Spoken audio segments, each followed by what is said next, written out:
कैसे हो बच्चों। आज हम क्लास 9 साइंस का चैप्टर लेके आए हैं। Sound chapter most important chapter, इसे केस स्टडी आने के पूरे चांस होते हैं। ठीक है, एग्जाम में बहुत ही ज्यादा मार्क्स का चैप्टर आता है, ऑलमोस्ट 10 to 12 मार्क्स का चैप्टर, ये आने के पूरे पूरे चांस है आपके फाइनल में। अच्छा, मुझे पता है कि आपके एग्जाम नियर बाय हैं, तो एक बार मुझे कमेंट सेक्शन में लिख देना कि आपके एग्जाम कब कब है, तो मैं उससे पहले कोशिश करूंगा वो चैप्टर मेन चैप्टर डालने की, ताकि आप एग्जाम में उनको अच्छे से करके दो। और वीडियो देखने के बाद एंड में मुझे बताना जरूर कि आपको वीडियो एग्जैक्टली लगी कैसे। क्या स्टार्ट करने से पहले एक बड़ी ही इंपॉर्टेंट चीज बताना चाहता हूँ, इस चैनल को अभी फॉलो कर लेना। क्यों? क्योंकि स्कोर तो मैं आपको करवा के ही रहूंगा। एक बार जरा चेक कर लेते हैं हम टॉपिक कौन कौन से कवर करने वाले हैं।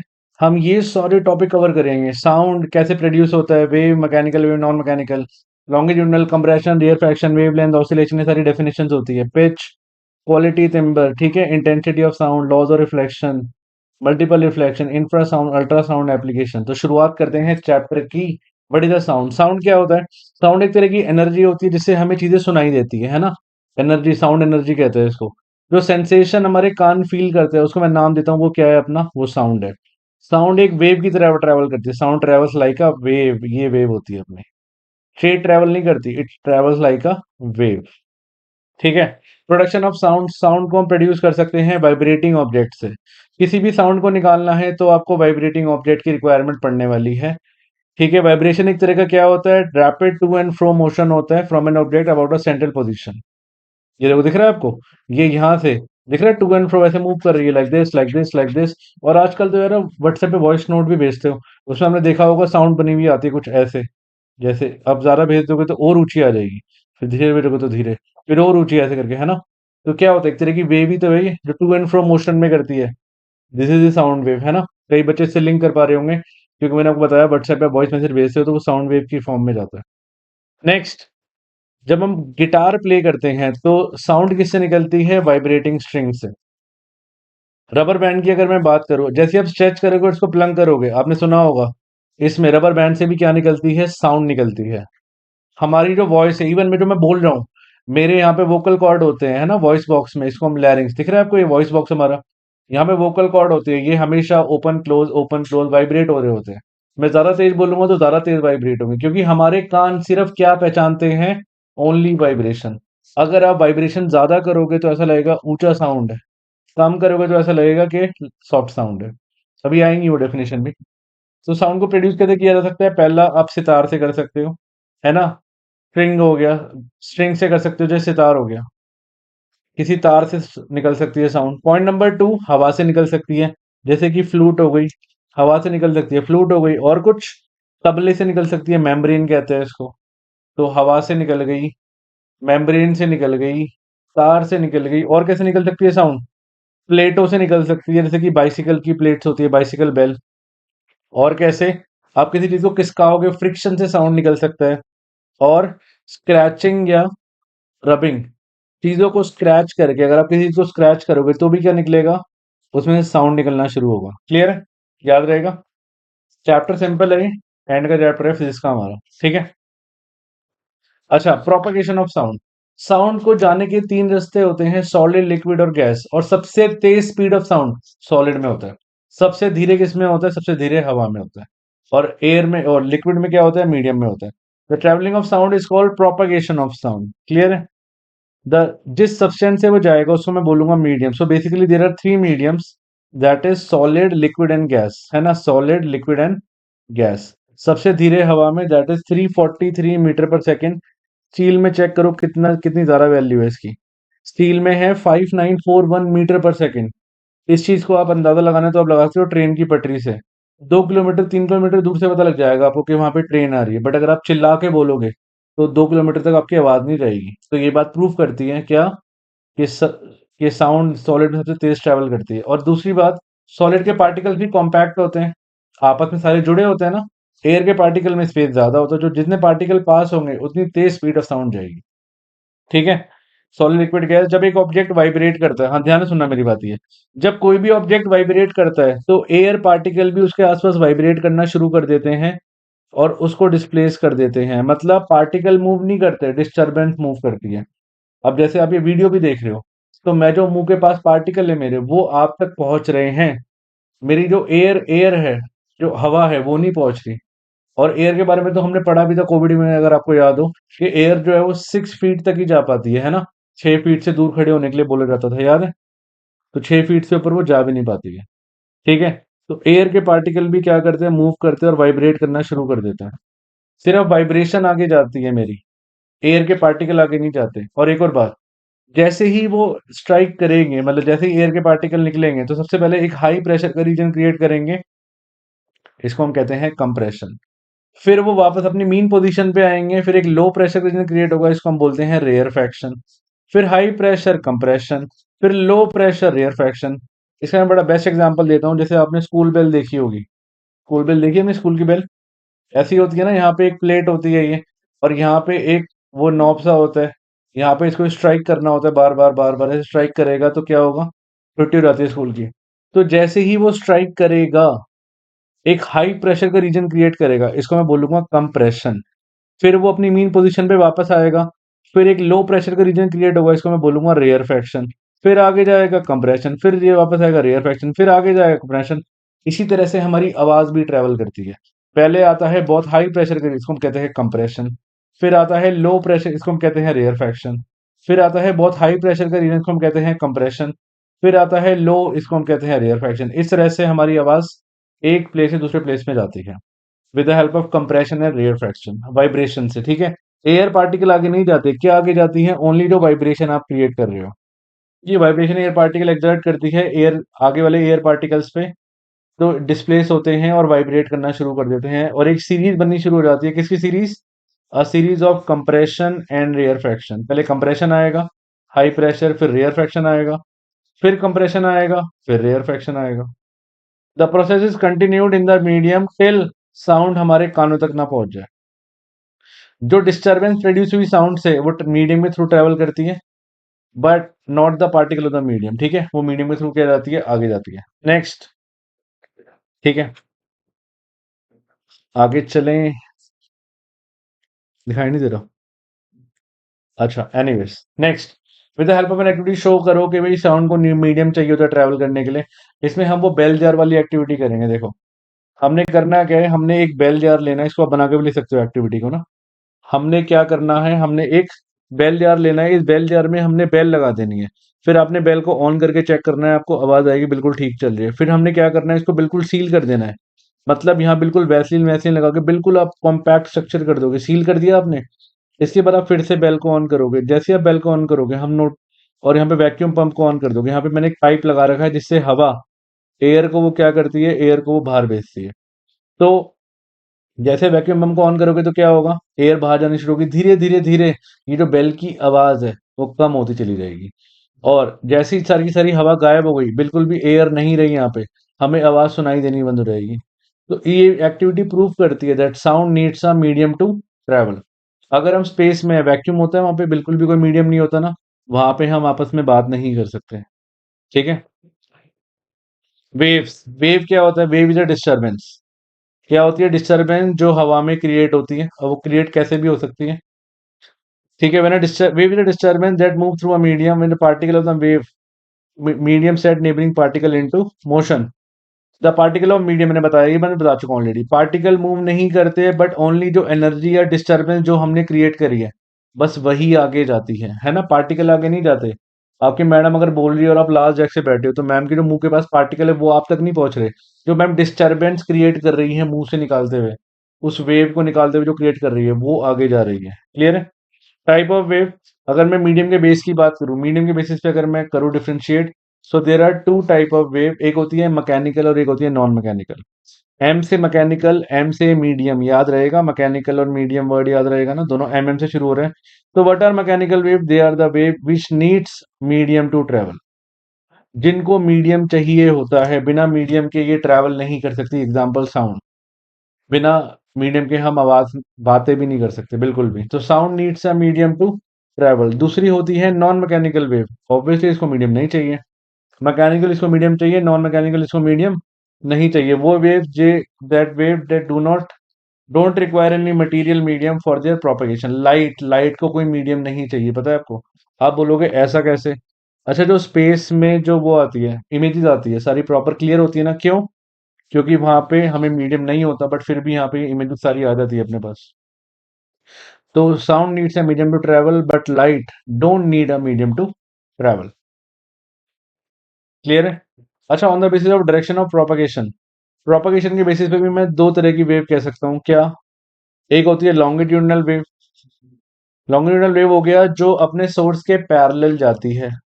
ठीक है, these wave, in these wave the individual particle of medium move in direction parallel, अपने सोर्स के पैरेलल जाएगी। मान लो ये सोर्स है, मान लो ये सोर्स है, तो इसके ये पैरेलल जाएगी, पैरेलल जाएगी ऐसे, जैसे कि मैं बोल रहा हूं तो मेरी आवाज पैरेलल जा रही है। क्लियर है? कैसे जाएगी? पैरेलल जाएगी, तो उसको हम बोलेंगे क्या? Longitudinal wave. The particle do not move from one place to another, बल्कि सिंपल ऑसिलेट करते हैं बैक एंड फोर्थ। एग्जाम्पल हो गया साउंड, हो गया आपका। तो साउंड इज लॉन्गिट्यूड, देखो कैसे जाती है, चेक करो एक बारी। आपने कभी अगर स्प्रिंग में चेक करो तो ये दिख रहा है आपको, this is longitudinal wave, parallel जाती है। दो तरह की वेव होती है, एक होती है लॉन्गिट्यूडनल और एक होती है आपकी ट्रांसवर्स वेव। हाँ जी, आगे चले तो एक तो हो गया आपका लॉन्गिट्यूडनल वेव, अगली है आपकी ट्रांसवर्स वेव। ट्रांसवर्स को देखो याद करने का तरीका बताता हूँ मैं। आपने क्या करना है, आपने टी को उल्टा बना देना है। तो टी उल्टा बन गया ना। अब ये किसका सिंबल होता है? परपेंडिकुलर का, 90 डिग्री का, तो इसको हम कहते हैं ट्रांसवर्स वेव। ऐसी वेव जो अपने सोर्स के परपेंडिकुलर जाती है। ठीक है, मतलब जैसे कि लाइट हो गई, लाइट का जाती है, लाइट जाती है परपेंडिकुलर, ऐसी वेव को हम क्या कहते हैं? Transverse wave. तो और पहले वाली कैसे जाती थी? पहले वाली जाती थी कैसे? पैरेलल। तो transverse wave is a wave जो अपने सोर्स के कैसे जाती है? जो अपने सोर्स के पैरेलल जाती है, सॉरी परपेंडिकुलर जाती है। These waves particle do not oscillate along the line of wave but oscillate up and down about their mean position. Transverse wave is one in which individual particle medium move about their mean position है perpendicular। याद रहेगा, main word यही है, main word यही लिखना है जो मैं लिखना है। इतनी बड़ी डेफिनेशन याद नहीं करनी, सिर्फ इतना लिखना है, is a wave in which individual particle move about their mean position perpendicular. सबसे इंपॉर्टेंट वर्ड परपेंडिकुलर है जो टीचर देखेगा। एग्जाम्पल हो गया लाइट। अब मैं आपको दोनों में डिफरेंस समझाता हूँ, देखो इससे क्लियर होगी पिक्चर। ये है आपकी ट्रांसवर्स वेव, दिख रहा है आपको?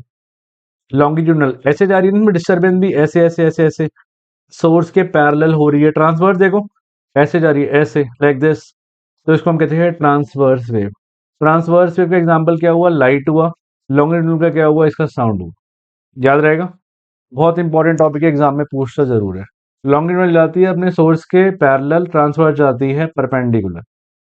कंप्रेशन रेयरफैक्शन में बताया था। कंप्रेशन क्या होता है? लो प्रेशर का, सॉरी हाई प्रेशर का एरिया। रेयरफैक्शन होता है लो प्रेशर वाला एरिया। जब वाइब्रेटिंग पार्टिकल मूव करता है फॉरवर्ड तो वो पुश करता है अपने सामने जो एयर है, जैसे ही वो पुश करेगा एक हाई प्रेशर का रीजन क्रिएट करेगा जिसको मैं कहता हूं कंप्रेशन। ठीक है, अब जब वो वापस आएगी वेव, तो वापस आते टाइम क्या करेगी? एक लो प्रेशर का रीजन क्रिएट करेगी जिसको मैं कहता हूं, लो प्रेशर वाले को हम कहते हैं रेयर फैक्शन। रेयर फैक्शन क्या होता है? लो प्रेशर वाला रीजन होता है। As the object move back and forth, एक सीरीज ऑफ कंप्रेशन और रेयर फैक्शन बनती चली जाती है। कंप्रेशन क्या होता है? रीजन ऑफ हाई प्रेशर, और रेयर फैक्शन क्या होता है? Region of low pressure. अभी मोस्ट इंपॉर्टेंट टॉपिक है इस चैप्टर का, टर्म्स। कुछ टर्म्स में पढ़ाने वाला हूँ रिलेटेड टू वेव। ठीक है, सबसे पहली बात, अगर मैं कोई भी ग्राफ बनाऊंगा तो उस ग्राफ में जो पीक होता है, इस पीक को हम कहते हैं क्रेस्ट, और जो लो होता है इस वैले को हम कहते हैं ट्रो। ट्रो, TROUGH। तो कुछ इस तरह से ये ग्राफ बनाएंगे हम, ग्राफ। ठीक है, वेव वाला, साउंड वेव। तो peak of the crest, peak को मैं क्या वर्ड दूंगा भाई? पीक है अपना क्रेस्ट, और वैले लोअर पोर्शन को हम बोलेंगे ट्रो। तो दो वर्ड याद रहेगा, ऊपर वाले को मैं क्रेस्ट बोलूंगा और नीचे वाले को मैं ट्रो बोलूंगा। शुरुआत करते हैं पहली डेफिनेशन है। First is wavelength. वेवलेंथ क्या होती है? वेवलेंथ, वेवलेंथ को डिनोट किया जाता है सिंबल लैम्बडा। लैम्बडा सिंबल होता है ये, ग्रीक लेटर। वेवलेंथ क्या होती है? मैं आपको वेव बना के समझाता हूँ पहले ना। ये देखो, ये अपनी वेव होती है। The distance between two consecutive crest और टू कंसेक्यूटिव ट्रो, मतलब समझ रहे हो, या तो इनके बीच का गैप, इसको लैम्बडा बोलेंगे, या फिर इनके बीच का गैप, इसको लैम्बडा बोलेंगे। दिस इज कॉल्ड वेवलेंथ, इसको वेवलेंथ बोला जाता है। क्या? The distance between two consecutive crest या टू कंसेक्यूटिव ट्रो, या दोनों नहीं, मतलब ये नहीं कह सकते आप। मैं बना के दिखाता हूँ कि ये और ये, दिस इज नॉट लैम्बडा, ये लैम्बडा है, ये लैम्बडा नहीं है। साथ साथ वालों के बीच को हम कहते हैं लैम्बडा। क्लियर है? डेफिनेशन क्या बनी? The distance between two consecutive crest और टू कंसेक्यूटिव ट्रो। अब ध्यान से चेक करो, दिख रहा है साथ साथ वाले, और ये डिस्टेंस है तो इसकी एस यूनिट भी क्या होगी, एस यूनिट होती है डिस्टेंस की, क्या होती है, it is metre only, metre होती है, डिनोटेड बाय ग्रीक लेटर, क्या नाम है इसका, लैम्बडा। अगली डेफिनेशन ऑसिलेशन। एक ऑसिलेशन किसे कहते हैं हम, देखो ध्यान से देखो, जब वो मैक्सिमम से मिनिमम पे जाता है, फिर वो मिनिमम से फिर मैक्सिमम पे जाता है, तो मैं क्या कहता हूँ, ये एक ऑसिलेशन है ना। मैं इसमें जरा मार्क करके समझाता हूँ आपको। मैक्सिमम से मिनिमम गया, ठीक है, फिर मिनिमम से फिर मैक्सिमम गया, तो मैं बोलूंगा ना हमारी एक कर्व खत्म हो गई, इसी को एक ऑसिलेशन बोला जाता है। What is oscillation, change in density from maximum. आप इस तरह इनको बॉल से याद रखो, देखो ये बॉल दिख रही है आपको, maximum to minimum and again to maximum, ठीक है, ये maximum to minimum and again to maximum, the change in density from maximum to minimum and again to, इसको हम बोलेंगे वन ऑसिलेशन होता है हमारा, एक ऑसिलेशन बोलेंगे इसको हम।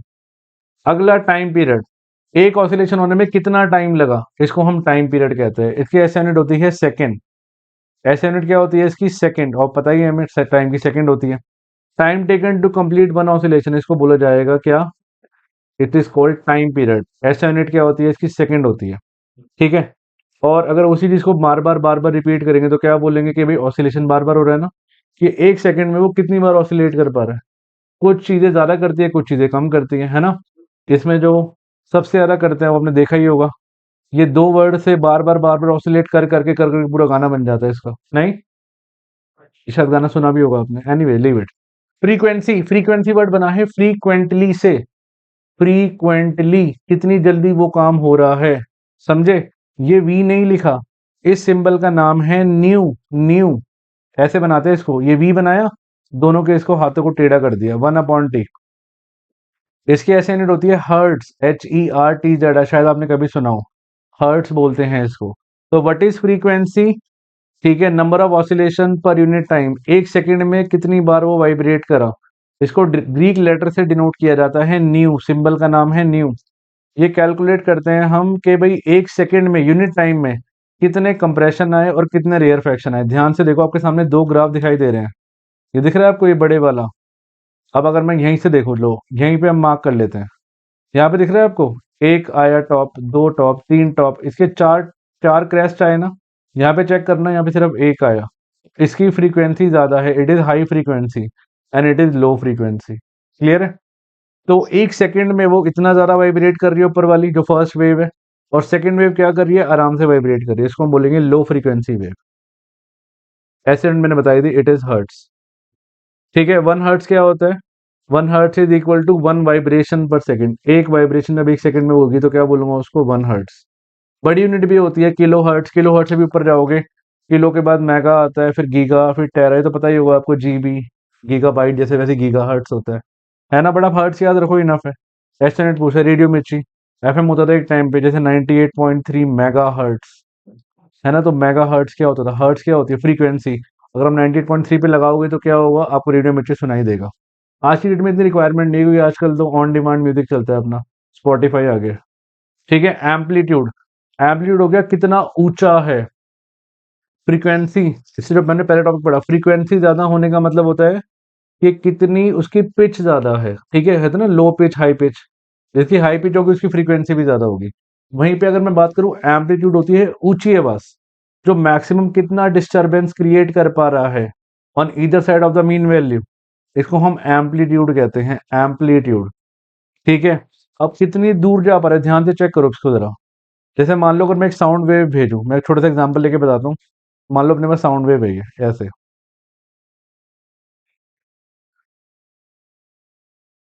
ठीक है। मैं आपसे पूछूं, मुझे बताओ मैंने सबसे ज्यादा ऊंची आवाज में कब बात करा, यहाँ पे करा और यहाँ पे करा, क्योंकि सबसे ऊपर वेव है ना इसकी। तो दिस इज कॉल्ड एम्पलीट्यूड, कि वो अपनी मीन वैल्यू से कितना ऊपर जा रहा है, मैक्सिमम डिस्टरबेंस को हम कहते हैं क्या, इट इज कॉल्ड एम्पलीट्यूड। ऐसे यूनिट क्या होती है इसकी, ऐसे यूनिट इज मीटर। ये देखो, जितना ऊंचा चिल्लाओगे, मूवी अगर आपको याद हो, ये एकदम प्रोफेसर था, चिल्लाते ही सीधा सामने वाले पे थूक मारता था, मतलब होता था, मूवी देखी हो शायद आपने। तो ये हो गया आपका एम्पलीट्यूड। हाँ जी, नेक्स्ट टॉपिक है आपको कैरेक्टरिस्टिक ऑफ साउंड। अब अगर मान लो दो साउंड है जिनका सेम लाउडनेस और सेम पिच है, फिर भी आप उनके बीच में पता लगा सकते हो with the help of these characteristics, ठीक है। A sound of violin and flute playing at the same time, reaching at the same time, but फिर भी हम उसके बीच में डिस्टिंग्विश कर सकते हैं, कैसे कर सकते हैं, with the help of characteristic. शुरुआत करते हैं पहली से। पहले का नाम है पिच। पिच डिपेंड करती है फ्रीक्वेंसी पे, जितनी ज्यादा पिच उतनी ज्यादा फ्रीक्वेंसी। तो पिच साउंड का मतलब हुआ, ध्यान से सुनना मेरी बात, मैं ग्राफ बना के समझाता हूँ। मान लो ये हो गया, ठीक है, ये आपका दो ग्राफ दिखा रहा हूं मैं आपको। ये हो गया, ये है आपका लो पिच साउंड, और ध्यान से चेक करो, ठीक है, हाई पिच साउंड। इसका मतलब जहां पे इसका सिर्फ वो आया अपर पार्ट, यहाँ पे इसका अपर लोअर आ गया ना, तो ये क्या हो गया, दिस इज हाई पिच। इसका मतलब है वो जल्दी जल्दी बोल रहा है। तो ज्यादातर जो वुमेन की होती है, वुमेन की आवाज बहुत ज्यादा हाई पिच साउंड होती है। The pitch of a sound depend on the frequency. तो पिच डिपेंड करती है फ्रीक्वेंसी पे। It is directly proportional to frequency. जितनी ज्यादा फ्रीक्वेंसी होगी उतनी ज्यादा आपकी पिच होगी, जितनी कम फ्रीक्वेंसी होगी उतनी कम आपकी पिच होगी। ये ग्राफ एग्जाम में आ सकता है बनाने के लिए, दोनों के दोनों। ठीक है, हाई पिच साउंड के पास क्या होगा, ज्यादा कंप्रेशन और रेयर फ्रैक्शन होंगे, passing at a fix point पर यूनिट टाइम। ठीक है, depending on the wave we hear, तो क्या होता है, या तो लो पिच साउंड होती है या फिर हाई पिच साउंड होती है। क्लियर है? आगे, अच्छा, women voice is shrill. Women की वॉइस मैंने बताया ना श्रिल होती है, बट उनकी क्या होती है, हाई पिच साउंड होती है। वाइल अ मैन, जो मैन की वॉइस होती है वो फ्लैट होती है। ऊप्स, ये मैन तो नहीं है बट स्टिल मैन की वॉइस, ठीक है, फ्लैट होती है, और हमारे पे क्या होती है, लो पिच साउंड होती है। दूसरा है लाउडनेस। लाउडनेस डिपेंड करता है आपका एम्पलीट्यूड पे। एम्पलीट्यूड मतलब कितना ऊंचा आप बोल पा रहे हो, this is loudness. The loudness depend on the amplitude of the sound wave. अब ध्यान से देखो इन दोनों वेव्स को, इसमें देखो कितना ये सॉफ्ट साउंड है, हल्का बोल रहा हूँ जैसे कि मैं बोल रहा हूँ। अब अगर मैं बोलूँ चिल्ला चिल्ला के, हाँ जी लाउडनेस लाउडनेस, तो क्या होगा, मेरा एम्पलीट्यूड ऊपर जा रहा है। अगर आप मेरे मुंह के से वो वेव निकाल के देखोगे जो मैं वॉइस में भेजता हूँ, तो क्या होगा, ऊपर ऊपर ऊपर जाएगा। ठीक है, this is called amplitude. Loudness is the measure of the sound energy reaching पर सेकेंड, रीचिंग द ईयर पर सेकेंड को हम कहते हैं लाउडनेस। लाउड साउंड के पास क्या होगी, हाई एम्पलीट्यूड होगा। सॉफ्ट साउंड के पास क्या होगा, लेस एम्पलीट्यूड होगा। लाउड साउंड ज्यादा डिस्टेंस ट्रेवल कर पाएगा, सॉफ्ट साउंड कम डिस्टेंस ट्रेवल कर पाएगा।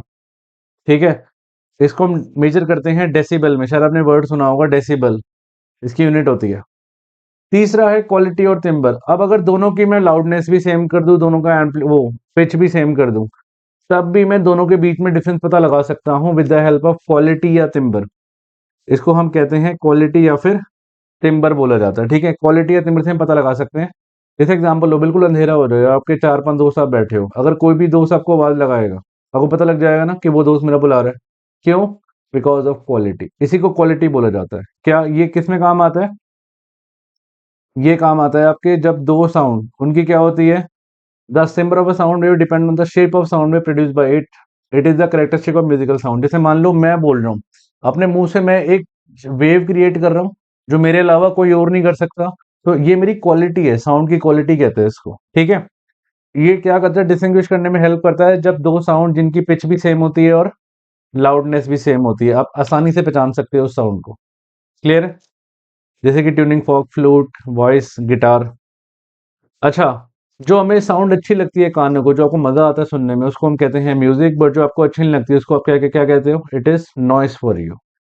अच्छा, ये इस पे स्टार लगा लेना, इसमें एग्जाम में आने के पूरे पूरे चांस होते हैं। इसमें से कई बार एमसीक्यू में क्वेश्चन आ रखा है कि ये क्या होता है, टोन क्या होता है, नोट क्या होता है। तो द साउंड, टोन, टोन याद कर लेना, स्टार लगा लेना। टोन क्या होता है, सिंगल फ्रीक्वेंसी का साउंड। नोट क्या होता है, सेवरल फ्रीक्वेंसी का साउंड। अब ध्यान से चेक करो, ये देखो, दिख रहा है आपको, टोन है, ये टोन है, ये दिख रहा है आपको, ये है, ये क्या है, नॉइस है, ये नॉइस दिखा रखा है वैसे। तो नोट क्या होता है, सिंगल फ्रीक्वेंसी, टोन क्या होता है, सिंगल फ्रीक्वेंसी का। नोट क्या होता है, सेवरल फ्रीक्वेंसी का। ठीक है, ये म्यूजिक है जो आपको दिखाई दे रहा है। अच्छा, ये पेपर में आती है, कई बार डेरिवेशन आती है, इसको मैं जरा समझाया तो बहुत इंपॉर्टेंट है। देखो, हमें पता है ना वेलोसिटी का फॉर्मूला क्या होता है, speed is equal to distance upon time. ठीक है, और अगर मैं साउंड के केस की अगर मैं बात करूं, तो साउंड के केस में डिस्टेंस क्या है अपना, साउंड के केस में डिस्टेंस होता है अपना, क्या होता है, वेवलेंथ। तो मैं क्या लिख सकता हूँ, v is equal to lambda upon T. ठीक है, इसको ऐसे लिखा जा सकता है, v is equal to lambda upon T को, एक second, v is equal to lambda into one upon T लिख सकते हैं, क्योंकि बात तो सेम ही, मल्टीप्लाई करके सेम ही आएगा। अच्छा, वन अपॉन टी का फॉर्मूला मैंने बताया था, न्यू इज इक्वल टू, याद है, वन अपॉन टी होता था। तो न्यू की जगह वन अपॉन टी लिख दो, तो ये हो गया v is equal to lambda into nu. Nu याद है सिंबल फ्रीक्वेंसी का होता था। फिर में एक रिलेशन आ चुका है, क्या, velocity of a sound wave, velocity is equal to wavelength, wavelength into frequency. तो रिलेशन आ चुका है मेरे पास, एक फॉर्मूला मैं करा दिया आपको, एग्जाम में आता है सीधे क्वेश्चन, ठीक है। ये पहली इक्वेशन आ गई। दूसरा जो फॉर्मूला हमने कराया वो किया है वही, new is equal to 1/d। तो ये दो फॉर्मूले हैं इस चैप्टर में जो आपने करने हैं, इन्हीं में से कोई ना कोई न्यूमेरिकल ज्यादा टाइम आता है एग्जाम में, ठीक है। तो ये छोटा सा रिलेशन है, कई बार ड्राइव करने के लिए आ जाता है कि वेलोसिटी वेवलेंथ और फ्रीक्वेंसी में क्या रिलेशन होता है। तो velocity is equal to, velocity of sound wave is equal to wavelength into frequency. Clear है, पढ़ ले एक बारी, यही लिखा हुआ है। ऐसे यूनिट क्या होती है, because it is the velocity, velocity की यूनिट क्या होती है, इट इज मीटर पर second. How speed of sound change in various medium, पहला स्पीड ऑफ साउंड डिपेंड करता है नेचर ऑफ मटेरियल जिससे वो ट्रैवल कर रहा है। सबसे फास्ट मैंने बताया था किस में होता है, सॉलिड में, सबसे स्लो होता है गैस में, और मीडियम होता है आपका लिक्विड में। क्लियर है। स्पीड ऑफ साउंड बढ़ता है टेम्परेचर के बढ़ने से, गर्मी ज्यादा पड़ेगी तो स्पीड ऑफ साउंड बहुत ज्यादा हो जाएगा, ठंड पड़ेगी तो स्पीड ऑफ साउंड कम हो जाएगा। ये देखो, ये एयर का है, ये दिखा रखा है, एयर का, ये वुड का, ये वाटर का। तीसरा, स्पीड ऑफ साउंड कब बढ़ेगा, जब ह्यूमिडिटी बढ़ेगी। जैसे कि गर्मी में ह्यूमिडिटी बड़ी होती है ना, बहुत ह्यूमिड एटमॉस्फेयर होता है, कितना पसीना पसीने वाला होता है, उसका स्पीड ऑफ साउंड बहुत ज्यादा होता है। पॉइंट नंबर 4, ये तो आपको बताइए, ये एग्जाम में क्वेश्चन भी आता है इससे, क्या, जब भी लाइटनिंग होती है पहले आपको लाइट दिखाई देती है फिर आपको साउंड सुनाई देता है। Reason, speed of light is more than speed of sound. Speed of light अगर आपको वैल्यू याद रखनी है, इट इज 3 × 10⁸ मीटर पर सेकेंड। ये आपको वैल्यू याद होनी चाहिए, कई बार काम आती है। और एयर में speed of sound 22 degree Celsius पे 344 मीटर पर सेकेंड होता है, ठीक है। तभी आपको लाइट दिखाई देगी पहले, फिर साउंड आपको बाद में सुनाई देगा। रिफ्लेक्शन ऑफ साउंड, हमने रिफ्लेक्शन ऑफ लाइट पढ़ा था, सेम तरीके से रिफ्लेक्शन ऑफ साउंड भी होता है, सेम, बिल्कुल सेम कंसेप्ट है। जैसे जैसे वो वेव आएगी, मतलब angle of incidence is equal to angle of reflection, incident ray, reflected ray और normal all lie on the same plane, ठीक है। हमने, अगर मैं लाइट का आपको याद दिलाऊं, यहाँ से इंसिडेंट रे आती थी, ये टकराती थी, यहाँ चली जाती थी ना, हम कहते थे क्या, हम कहते थे ये इंसिडेंट रे है, ये होती थी इंसिडेंट रे, ये होता था नॉर्मल, और ये होता था एंगल ऑफ इंसिडेंस, ये होती थी reflected ray, normal, angle of reflection. पहला लॉ कहता था angle of incidence is equal to angle of reflection, दूसरा कहता था incident ray, reflected ray and normal all lie on the, सारे के सारे सेम प्लेन पे लाई करेंगे, याद है। तो sound is reflected from the surface of solid और liquid like light, it follow same laws, बिल्कुल सेम लॉ है जो हमने पढ़े थे, कोई चेंज भी नहीं है। पहली बात तो ये हमने याद है, angle I is equal to angle R. और दूसरा लॉ है incident ray, reflected ray and normal, incident ray, reflected and normal all lie on the same plane. कई बार एग्जाम में क्वेश्चन आता है जो इंसिडेंट रे और रिफ्लेक्टेड रे के बीच का एंगल दे देगा, बोलेगा 60 डिग्री है, मुझे बताओ एंगल ऑफ इंसिडेंस कितना होगा। सिंपल सी मैथ है, तो ये 30 डिग्री होगा और ये भी कितना होगा, 30 डिग्री होगा, ठीक है। तो incident ray, reflected ray and normal all lie on the, सारे के सारे सेम प्लेन पे लाई कर रहे हैं। एको, एको का मतलब होता है साउंड का बार बार रिफ्लेक्ट होना और हमें सुनाई देना, ठीक है। पहाड़ों में आपने ज्यादा देखा होगा एको होती है, बट जैसे अगर रूम में बैठे हम छोटे, तो उसमें एको क्यों नहीं हो रही, इसके पीछे कुछ वजह होगी, है ना। हमेशा तो एको होती नहीं है आपके पास कि अब हमेशा एको आपको सुनाई दे रही है। तो क्या वजह होती है एको होने की शुरुआत, what is echo, the sound that is heard after the first sound. वो साउंड जो आपको सुनाई देता है आफ्टर द फर्स्ट साउंड, उसको हम एको का नाम देते हैं। देखो, जिसने बोल रहा है, ये आवाज टकराई, इस ऑब्जेक्ट से टकरा के साउंड वापस आ गई, दिस इज कॉल्ड एको, इसको एको कहते हैं, ठीक है। पहाड़ों में ये दो कंडीशन बताऊंगा मैं आपको जो फुलफिल हो जाती है, इसलिए आपको पहाड़ों में, माउंटेन्स में एको सुनाई देती है। ये देखो, condition for hearing an echo, पहला कंडीशन है कि जो टाइम इंटरवल है जाके टकरा के वापस आने का, वो कम से कम 0.1 सेकेंड होना चाहिए। मैं बोल रहा हूँ तो मेरी आवाज जाएगी टकरा के, कम से कम 0.1 सेकेंड तक आ जाएगी, ज्यादा भी आएगी तो भी चलेगा, बट मिनिमम टाइम 0.1 सेकेंड से अगर पहले आ गई तो मैं बोलूंगा भाई मुझे एको सुनाई दे रही है। और पॉइंट नंबर 2, जो मिनिमम डिस्टेंस है, कम से कम distance, it should be 17.2 metre at 22 degree Celsius, जिसमें स्पीड ऑफ साउंड 344 मीटर पर सेकेंड होती है, ठीक है। जब ये दो कंडीशन फुलफिल हो जाएगी तो समझ लेना आपको एको सुनाई दे जाएगी। ये टेम्परेचर फिक्स क्यों लिया गया है पता होगा आपको, क्योंकि टेम्परेचर बढ़ने से क्या बढ़ती है, स्पीड ऑफ साउंड बढ़ जाती है ना, यही वजह है। तो इसलिए फिक्स वैल्यू ली है इसकी, ठीक है। तो एको, एको कई बार एक बार से ज्यादा भी सुनाई दे सकती है ऑब्वियसली, क्योंकि मल्टीपल रिफ्लेक्शन ही तो हो रहा है। For example, rolling of thunder is due to multiple reflection of sound. जैसे कि क्लाउड आपस में टकराते हैं तो क्या होता है, मल्टीपल रिफ्लेक्शन होता है, कुछ ऐसे। रेवर्बरेशन, देखो रेवर्बरेशन और एको में बहुत छोटा सा डिफरेंस है, रेवर्बरेशन ना इरिटेटिंग आवाज होती है, जैसे आपने ऑडिटोरियम में सुना होगा, कई बार म्यूजिक हॉल में सुना होगा, हल्का सा कोई माइक की आवाज आती है, पूरे उसमें गूंज जाती है और धीरे धीरे धीरे करके क्या होती है, खत्म हो जाती है बस। रेवर्बरेशन का मतलब हुआ, मान लो सोर्स से निकला साउंड, टकराया टकराया टकराया टकराया टकरा टकरा के एक टाइम आया और वो खत्म हो गया। This is called reverberation. तो रेवर्बरेशन को कम करने का जरूरी होता है, कम करना। अगर कम नहीं करेंगे तो क्या होगा, ये इरिटेटिंग आवाज होती है, हम सबको इरिटेट करती है ये। उसके भी कई तरीके होते हैं उसको कम करने के, एक बार जरा जानते हैं, देखो। What is रेवर्बरेशन? रेवर्बरेशन क्या होता है? A sound created in a big hall will persist by repeated reflection from the wall. जब तक वो रिफ्लेक्ट करेगी, अनटिल, जब तक it is reduce to a value where it is no longer audible, जब तक वो सुनाई देनी बंद हो जाती है हमें, तब तक वो हमें सुनाई, मतलब चलती रहेगी चलती रहेगी। The repeated reflection that result, इसको हम कहते हैं रेवर्बरेशन। आप ऐसे समझ लो, इरिटेटिंग आवाज है ना। ये देखो, ये सोर्स है, दिख रहा है, ये टकराया टकराया, पहुंच गया पहुंच गया, ये सारा रिवर्बरेशन है। एको सीधा जाएगा, ध्यान रखना मेरी बात। जो एको होगा वो एको सीधा जाएगा, रिवर्बरेशन टेढ़ा मेढ़ा भी जा सकता है, दिख रहा है आपको। ये एको है, ये सीधी गई, टकरा के पहुंच गई, ये सीधी गई, टकरा के पहुंच गई। बट अगर ऊपर से जाएगा, जैसे ऊपर से भी साउंड जाता है, ये गया ये गया, ये सारा रिवर्बरेशन कहलाता है। मैं बोल रहा हूँ सीधा गई टकराई वापस आ गई, this is called echo. But अगर ऊपर से जाएगी ऐसे टकरा के सीधी पहुंचेगी आप तक, तो इसको रिवर्बरेशन कहते हैं, ठीक है।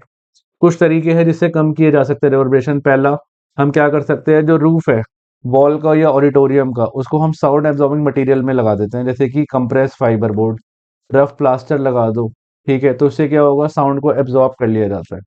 पॉइंट नंबर 2, हैवी कर्टन डाल दिए जाते हैं ना। ये आपने देखा होगा हॉल में ज्यादातर रफ प्लास्टर लगा होता है, पीछे प्लास्टर बड़ा हैवी सा लगा होता है।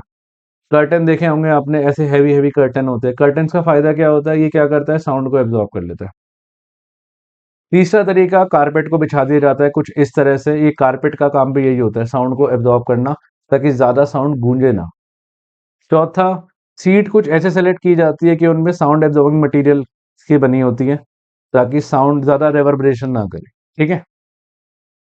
अच्छा, इसके कुछ फायदे भी यूज मल्टीपल रिफ्लेक्शन के। मल्टीपल रिफ्लेक्शन का मतलब हुआ कि साउंड का बार बार बार बार बार बार ऐसे रिफ्लेक्ट होना, ठीक है। तो एग्जाम में आता है क्वेश्चन, इससे केस स्टडी भी बन सकती है, टीचर केस स्टडी बना सकती है इससे भी।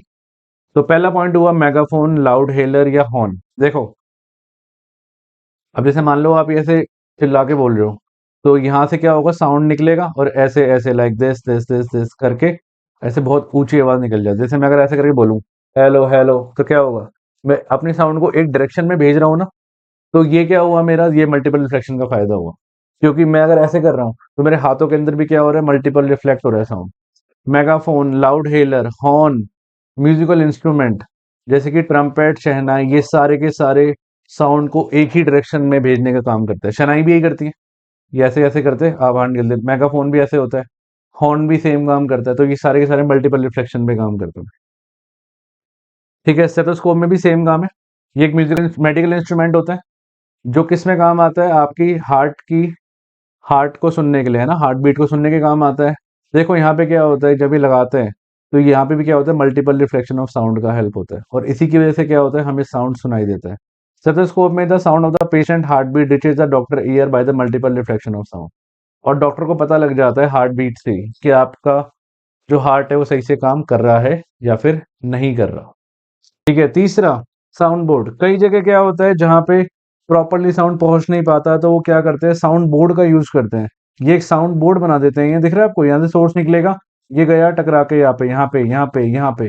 तो ये सारा क्या है, this is the sound board, जिससे है ना पूरी असेंबली में सब बच्चों के पास आवाज पहुंच जाती है, ठीक है। दिख रहा है आपको, सोर्स ऑफ साउंड है, यहाँ पे इंसान बोल रहे हैं, ये टकराई ये टकराई ये टकराई, सब डायरेक्शन में आवाज चली गई ना। इसको हम कहते हैं sound board. Big hall auditorium में साउंड को एब्जॉर्ब कर देता है सॉल्व वॉल सीलिंग से। तो एक साउंड बोर्ड का यूज होता है, बिहाइंड स्पीकर रखा जाता है, ताकि उसकी आवाज सब तक पहुंच जाए, यही वजह है, ठीक है। और ये तो पता ही है आपको, देखा भी होगा आपने, मूवी हॉल या कॉन्सर्ट हॉल जो होते हैं, वो ऐसे कर्व्ड बनाए जाते हैं। कर्व्ड कर्व्ड बनाने की वजह क्या है, क्योंकि जब आवाज निकलेगी तो वो सब तक आसानी से पहुंच जानी चाहिए, तो यही वजह है कि वो कर्व्ड बनाए जाते हैं। रेंज ऑफ हियरिंग, अब हमारी एक ना एक पर्टिकुलर रेंज होती है जिससे हम सुन सकते हैं। एक होती है 20 हर्ट्स, पहली कंडीशन, ठीक है। 20 हर्ट्स से 20,000 हर्ट्स, एक ये रेंज होती है जो हम सुनते हैं। इससे अगर मैं बिलो जाऊंगा या इससे अगर मैं अबव जाऊंगा, तो तीन तरह की साउंड हो गई हमारे पास फ्रीक्वेंसी में। ये हो गई आपकी इंफ्रासाउंड, कहते हैं इसको infrasound. This is our audible range, इसको ऑडिबल रेंज बोलते हैं, और इसको हम बोलते हैं अल्ट्रासाउंड। ठीक है, तो तीन तरह की होती है। What are infrasound? They are the sound which है frequency less than 20 hertz. What is hearing range? It is 20 hertz to 20,000 hertz. What is ultrasound? Frequency whose frequency sound whose frequency is more than 20,000 hertz. तो ये होता है आपके infrasound. क्या होता है? 20 hertz से भी कम का साउंड। ये साउंड पेंडुलम निकालता है ना, इंफ्रासाउंड निकालता है। अर्थक्वेक, वॉल्केनो से यही साउंड निकलता है। राइनोसरस, आप इनकी आवाज नहीं सुन पाते, बट फिर भी 5 हर्ट्ज तक की आवाज में बात करते हैं ये। एलिफेंट निकालते हैं, वेल निकालते हैं। आप बोलोगे एलिफेंट की आवाज सुनता हूँ, वो आवाज नहीं, फ्रीक्वेंसी की बात कर रहा हूँ मैं, वो नहीं सुन पाते आप। वेल निकालती है। अर्थक्वेक आने से पहले क्या करता है, कई सारे एनिमल है ना डिस्टर्ब से हो जाते हैं। क्यों? क्योंकि वो लो फ्रीक्वेंसी साउंड निकालता है अर्थक्वेक, हमें पता नहीं चलता इतनी जल्दी। ऑडिबल रेंज मैंने बताई थी आपको, 20 हर्ट्ज से 20,000 हर्ट्ज, ये इंसान सुन सकते हैं। चिल्ड्रन, आपने कभी देखा होगा 5 साल से जो छोटे बच्चे होते हैं, कई बार सपनों में डर के वो रोने लग जाते हैं। क्यों? क्योंकि वो 25 किलो हर्ट्ज तक, 25,000 हर्ट्ज तक की भी साउंड सुन सकते हैं, और रात को ही रोना शुरू कर देते हैं। होता है ना कई बार, वो ऐसी आवाज सुन लेते हैं जो आप तक नहीं सुन पाते, उनके कान थोड़े सेंसिटिव होते हैं ना। 5 ईयर से छोटे बच्चे। डॉग सुन सकते हैं, देखो। और कौन? अल्ट्रासाउंड क्या हुआ, मैंने बताया, it is more than 20,000 hertz. Dog सुन सकते हैं। पोरपोइसिस, पोरपोइसिस ये होता है, मतलब डॉल्फिन की तरह ही होता है। डॉल्फिन, बैट, रैट, ये सारे अल्ट्रासाउंड सुन सकते हैं। बैट और रैट अल्ट्रासाउंड सुन के अपना, बैट क्या करता है, शिकार का पता लगा लेता है कि भाई वो कहाँ पे हमारा प्रे है। ठीक है, ये देखो दिख रहा है आपको, बैट ने अल्ट्रासाउंड भेजा, यहाँ पे टकरा के वापस आ गया, इसको पता लग गया कि भाई यहाँ पे क्या है, यहाँ पे कोई ना कोई इसका शिकार है, और वो जाके इसको खा सकता है आसानी से। एप्लीकेशन ऑफ अल्ट्रासाउंड, कई फायदे हैं इसके। 5 फायदे कराऊंगा एग्जाम में गारंटी से ना, कई बार केस स्टडी बनती है। पहला, ऐसी जगह जहां पे आपका हाथ नहीं पहुंच पाए, hard to reach place. Spiral tube, मान लो एक ऐसी ट्यूब है, ऐसी स्पाइरल सी ट्यूब है। अब इसके अंदर को ग्रीस को आपको साफ करनी है, कैसे साफ करोगे? आप साफ करोगे अल्ट्रासाउंड से। To clean part which are hard to reach, for example spiral tube. Electronic component, object को रखा जाता है अल्ट्रासाउंड में और सॉल्यूशन में, और हाई फ्रीक्वेंसी वेव को पास किया जाता है, क्योंकि फ्रीक्वेंसी ज्यादा है तो ये डस्ट पार्टिकल को भी आसानी से खींच निकालती है। तो ये होता है आपका अल्ट्रासाउंड का पहला फायदा। क्या? ऐसी जगह है जहाँ पे हम जाके साफ नहीं कर सकते, वहां उसको भी हम साफ कर सकते हैं, जैसे कि स्पाइरल ट्यूब। पॉइंट नंबर 2, मान लो कोई बहुत बड़ा सा मेटल है, कोई टन में वेट है इसका, 2-3 हज़ार किलो। ये आपको पता लगाना है कि वहां पे दिक्कत किस पार्ट में, कौन सी जगह दिक्कत आ रही है। आपने करना क्या है, आपने ऐसे अल्ट्रासाउंड वेव्स भेजनी है, यहाँ पे लगाना है डिटेक्टर। ये देखो, ऊपर की 2 वेव्स गई, इसने डिटेक्ट कर लिया, बता दिया बिल्कुल ठीक है, यहाँ पे कोई दिक्कत नहीं। नीचे की 2 वेव गई, डिटेक्ट कर लिया, अब कोई दिक्कत नहीं है। बीच की 2 वेव्स जो गई, टकराई, टकरा के वापस आ गई, इट मीन्स यहाँ पे कोई ना कोई प्रॉब्लम रही होगी। तो हमें पता लग गया, टू डिटेक्ट फ्लॉ और क्रैक इन मेटल ब्लॉक। अल्ट्रावेव को भेजा जाता है, और जहां से भी दिक्कत होगी वहां से वो रिफ्लेक्ट करके वापस आ जाएगी। है ना, कितनी अच्छी चीज है। पॉइंट नंबर 3, ईसीजी, ये तो पता होगा आपको, हम हार्ट की ईसीजी कराते हैं, एकोकार्डियोग्राफी। एकोकार्डियोग्राफी ये क्या करती है, अल्ट्रासाउंड वेव्स को भेजा जाता है हार्ट में, और इमेज मिलती है हमें हार्ट की, अंदर गया, टकरा के वो साउंड वापस आ जाती है। तीसरा, चौथा, अल्ट्रासोनोग्राफी, जो पेट का अल्ट्रासाउंड होता है, बेबी के बॉर्न होने से पहले पेट का अल्ट्रासाउंड कराती है लेडीज। तो ये सारी की सारी क्या होती है, इसको अल्ट्रासोनोग्राफी कहते हैं। जिससे पता लग जाता है कि बेबी हेल्दी है कि नहीं है, ठीक है, उसका हार्ट सही से काम कर रहा है नहीं कर रहा, सब कुछ बता देते हैं डॉक्टर पैदा होने से पहले ही। They are made to travel through the tissue of the body and get reflected from a region where there is change in tissue density. This reflective wave, इसको इलेक्ट्रिक सिग्नल में कन्वर्ट किया जाता है, और सब कुछ पता लग जाता है हमें, इसके ऑर्गन, लिवर, किडनी, गॉलब्लैडर, सब कुछ प्रॉपरली सही से वर्क कर रहे हैं या नहीं कर रहे। ये देखो 2D मेरे बेबी की है, 3D है, और ये 4D है ना, बॉर्न होने से पहले। पांचवा, किडनी स्टोन को तोड़ना। किडनी स्टोन, पथरी जिसे कहते हैं, किडनी स्टोन भी इससे तोड़ दिए जाते हैं। पहले के जमाने में ये टेक्निक पता नहीं था लोगों की, तो लोग क्या करते थे, डॉक्टर पूरा पेट को कट करके किडनी स्टोन निकालते थे। कितना वो प्रोसीजर है। आजकल बड़ा सिंपल है, लेजर टेक्निक कहते हैं इसको, दिख रहा है आपको ये यहाँ से इसको लेजर को भेजा जाता है, और किडनी स्टोन पे ये अटैक करता है। और मैंने बताया था इनकी हाई फ्रीक्वेंसी है, तो डस्ट पार्टिकल को तोड़ देता है ना, डस्ट पार्टिकल को ब्रेक करा, और छोटे छोटे पार्टिकल ने ब्रेक कर दिया, फिर ये हमारे ब्लड में मिक्स होगा, और ब्लड में मिक्स होके ये धीरे धीरे नीचे आ जाता है, और इन्हें ब्लैडर के थ्रू वो पास आउट हो जाता है, यूरिन यूरिन के थ्रू पास आउट हो जाएगा वो। Ultrasound is used to break small stone formed in the kidney, these grain get flushed with urine.